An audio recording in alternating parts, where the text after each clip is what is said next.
नमस्कार श्रोते हो. कथा वाङ्मय या यूट्यूब चॅनलमध्ये मी मंदार मधुकर तुम्हा सर्वांचे मनापासून स्वागत करतो.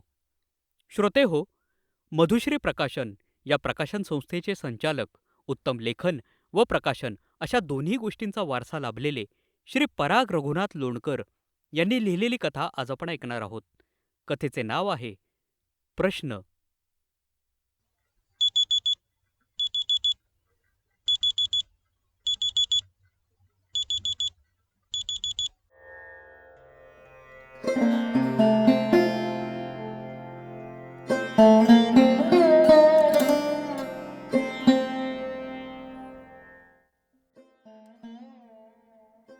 नेहमीप्रमाणे 5:30 वाजता मोबाईलचा अलाराम वाजला आणि मी उठलो. नेहमीप्रमाणे सकाळचा पाऊण तासाचा वॉक आणि तासाभराचा व्यायाम पूर्ण करून अंघोळ ब्रेकफास्ट करून माझ्या कामाला लागलो. माझी दैनंदिन व्यावसायिक कामं करायला आज मला 5 वाजेपर्यंतच वेळ होता. नंतर आवरून मला एका पुरस्कार वितरण कार्यक्रमामध्ये जायचं होतं. एका सामाजिक कार्य करणाऱ्या संस्थेने कोरोनाच्या या लॉकडाऊन काळामध्ये नवोदित कवींसाठी एक काव्यस्पर्धा घेतली होती. या काव्यस्पर्धेत जिंकलेल्यांना पुरस्कार देण्यासाठीचा हा कार्यक्रम होता. आलेल्या 200 कवितांमधून 3 कवितांची पहिल्या 3 पुरस्कारांसाठी आणि 5 कवितांची उत्तेजनार्थ म्हणून निवड करण्यात आली होती. माझ्या कवितेला 3रा उत्तेजनार्थ पुरस्कार मिळालेला होता. तो घेण्यासाठी मला तिथे जायचं होतं. सगळं आवरून बरोबर 6 वाजता मी माझी ज्युपिटर घेऊन घराबाहेर पडलो आणि 6:30च्या सुमारास कार्यक्रमस्थळी पोहोचलो. रविवार असल्याने पार्किंगसाठी हॉलच्या बाहेर भरपूर जागा होती. नुकतेच एक वादळ येऊन गेले होते, त्यामुळे तिथे कुणीतरी लावलेली एक स्कूटी खाली पडलेली होती. खरं तर इतरत्र माझी गाडी लावायला खूप जागा होती, पण स्वभाव अन सवय यामुळे मी प्रथम ती पडलेली स्कूटी उचलून मेन स्टँडला लावली. त्याच्या बाजूला माझी गाडी लावली आणि मी हॉलमध्ये प्रवेश केला. 70-80 लोक बसतील अशा छोट्याशा त्या सभागृहात बहुतेक खुर्च्या आधीपासूनच भरलेल्या होत्या. सवयीप्रमाणे माझी नजर सगळ्यात मागच्या रांगेकडे गेली. मी आत शिरलेल्या दरवाजापासून सगळ्यात शेवटच्या रांगेतली अगदी टोकाची एक खुर्ची मला रिकामी दिसली. मी तेथे जाऊन स्थानपन्न झालो. सुरुवातीला संस्थेचे दर महिन्यात करायचे रुटीन कामकाज पूर्ण करण्यात आले. त्यानंतर पुरस्कार वितरण कार्यक्रम चालू झाला. संस्थेने काव्य स्पर्धेशिवायही इतर काही छायाचित्र स्पर्धा वगैरे घेतल्या होत्या. एकेका स्पर्धेचे पुरस्कर्ते जाहीर केले जात होते आणि पुरस्कार विजेते पुढे येऊन त्यांचा पुरस्कार स्वीकारत होते. काव्य स्पर्धेचे पुरस्कार देणे आता सुरू झाले. सूत्रसंचालन करणाऱ्याने जाहीर केले.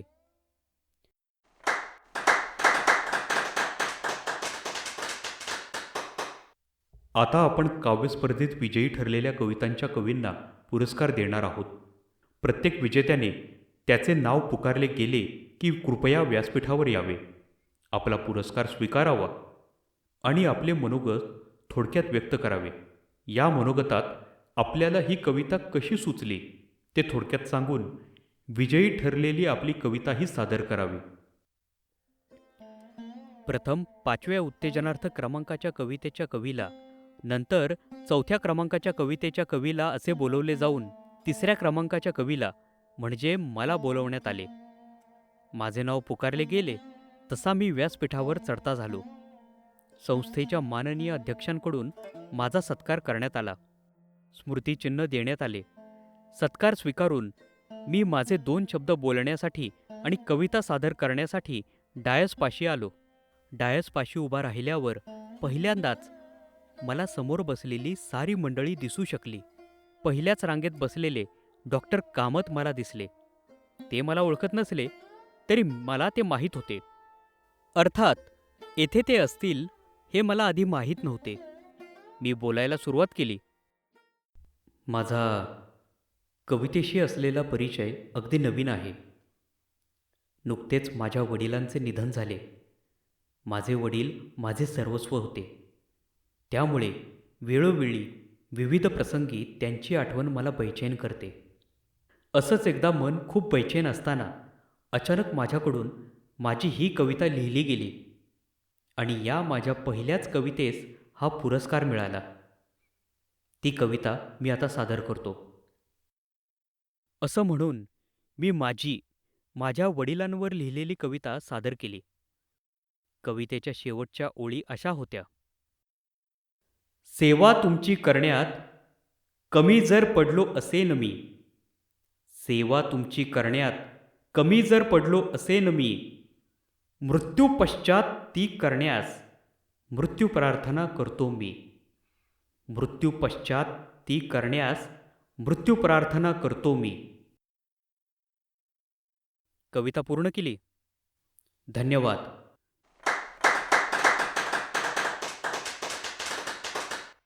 असं म्हणून मी कवितेचा कागद घडी घालून खिशात ठेवला, चष्मा केसमध्ये ठेवला आणि अचानक माझ्या हृदयातून तीव्र कळ आली आणि मी व्यासपीठावरच कोसळलो.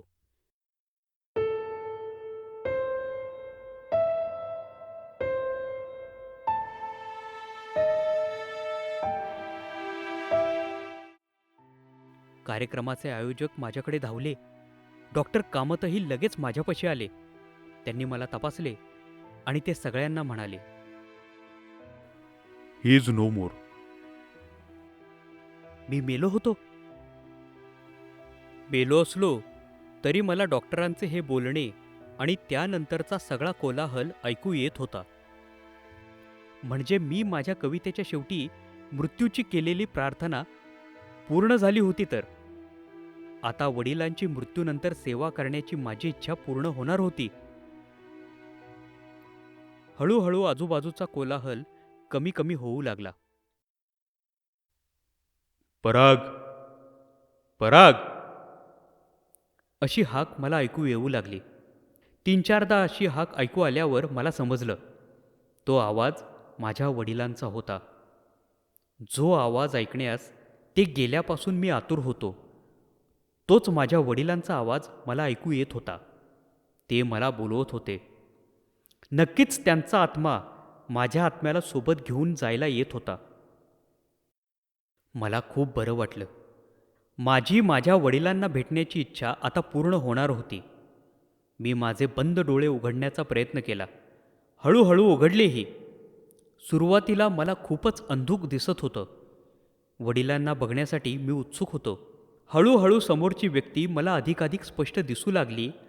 तसं माझ्या लक्षात आलं, समोरची व्यक्ती माझे वडील नव्हते, तर ती माझी आई होती. ती म्हणत होती,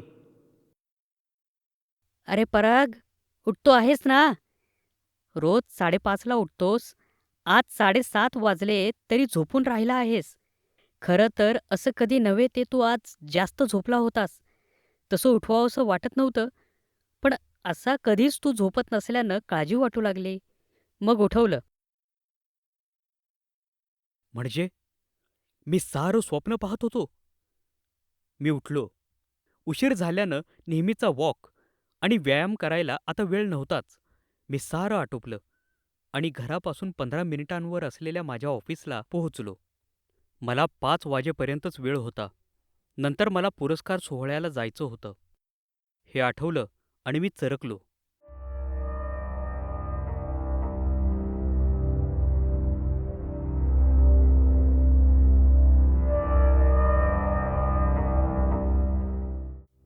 मला माझं सगळं स्वप्न आठवलं. सकाळी सकाळी पडलेलं स्वप्न. हे स्वप्न खरं झालं तर? तसं मी माझ्या मरणाला घाबरत नव्हतो. अतिशय प्रिय असलेल्या वडिलांच्या मृत्यूनंतर मलाही मृत्यू यावा अशी प्रार्थना मी अनेकदा केलेली होती.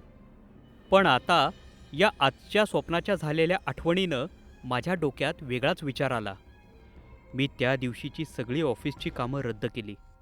मी व्यावसायिक होतो, त्यामुळे तसं करणं मला शक्य होतं. मी माझे इन्शुरन्स पेपर, मेडिक्लेम्स पेपर, इतर इन्व्हेस्टमेंटची कागदपत्रे बाहेर काढली. त्या सर्वांची एका फुलस्केप पेपरवर व्यवस्थित नोंद घेतली.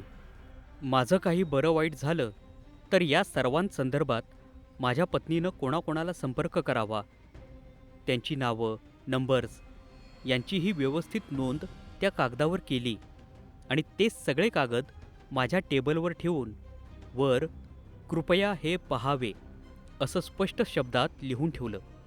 या सगळ्या नोंदी घेणं वाटतं तितकं सोपं नव्हतं. अनेक कागदपत्रे शोधण्यातही खूप वेळ गेला. या सर्व गोष्टी झाल्या आणि मी घड्याळाकडे पाहिलं. घड्याळात 5 वाजले होते. मी वेगाने घरी पोहोचलो. माझं सगळं आवरलं आणि मी ज्युपिटर काढली आणि कार्यक्रमस्थळी पोहोचलो. पार्किंगच्या जागेवर पोहोचलो आणि पाहिलं, समोर एक स्कूटी आडवी पडलेली होती. हा मला तसा धक्काच होता. स्वप्नात पाहिल्याप्रमाणेच आडवी झालेली स्कूटी मला समोर दिसत होती. वडिलांच्या नुकत्याच झालेल्या मृत्यूमुळे आपणही आता जगू नये असं वाटण्याच्या मनस्थितीतच सध्या मी असलो तरी ती पडलेली स्कूटी पाहून नाही म्हटलं तरी मी घाबरलोच. पडलेली स्कूटी उचलूच नये असं वाटत असलं तरी स्वभावानं मला तसं करू दिलं नाही. मी ती स्कूटी उचलली. हॉलच्या दारात आल्यावर आत शिरूच नये असंही मला वाटू लागलं.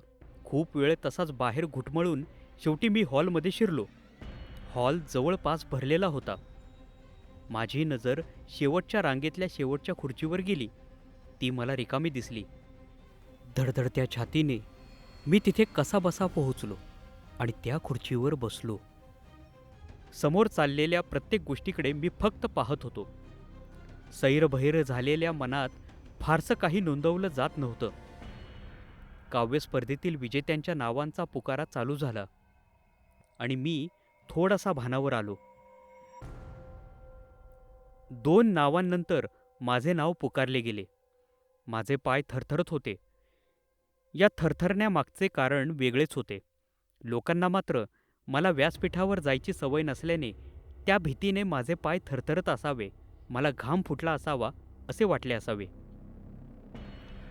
मी माझा पुरस्कार घेतला, डायसवर आलो आणि समोरच्या लोकांकडे पाहिलं. पहिल्या रांगेतच डॉक्टर कामत बसलेले मला दिसले.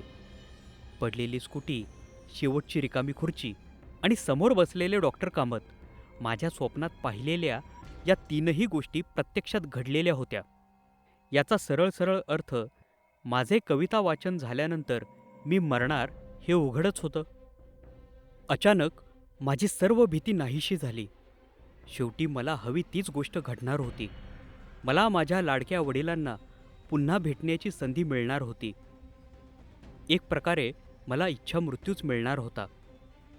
नव्या उत्साहाने मी माझे मनोगत व्यक्त केले. माझी प्रिय बाबा ही कविताही वाचून दाखवली. आता धन्यवाद म्हटले की माझी भूतलावरची जीवनयात्रा संपणार होती आणि मी माझ्या बाबांबरोबर वेगळ्याच प्रवासाला निघणार होतो. मी घाबरण्याऐवजी भयानक एक्साईट झालो होतो. धन्यवाद असं म्हणून मी माझ्या कवितेचा कागद घडी करून खिशात ठेवला. चष्मा त्याच्या केसमध्ये ठेवला. आता कोणत्याही क्षणी छातीतून जीवघेणी कळ येणार होती. या कळीस आपल्याला सहन करावं लागणार या विचारानं जरासा घाबरलोही. पण त्यास इलाज नव्हता. मी डायसवर तसाच उभा होतो. निवेदन करणाऱ्याने 2ऱ्या क्रमांकाच्या विजेत्याचे नाव घोषित केले. तो कवी व्यासपीठावर आलाही होता. मी समोर पाहिलं.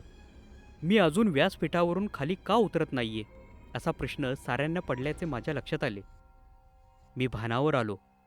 जड पावलानं मी व्यासपीठावरून खाली उतरलो. पुढील पुरस्कारांचे वितरण होई तो थांबणे अपेक्षित असतानाही क्षणभरही न थांबता मी हॉलमधून बाहेर पडलो. स्वप्नात घडलेल्या बाकीच्या सगळ्या घटना जशाच्या तशा प्रत्यक्षात घडूनही अपेक्षित शेवट झाला नव्हता. मी मेलो नव्हतो. का? मला या प्रश्नाचं उत्तर अजूनही मिळालेलं नाहीये. कथा समाप्त. श्रोते हो, अशाच नवनवीन कथा ऐकण्यासाठी कथा वाङ्मय या यूट्यूब चॅनलला कृपया लाईक करा, शेअर करा आणि सबस्क्राईब करा.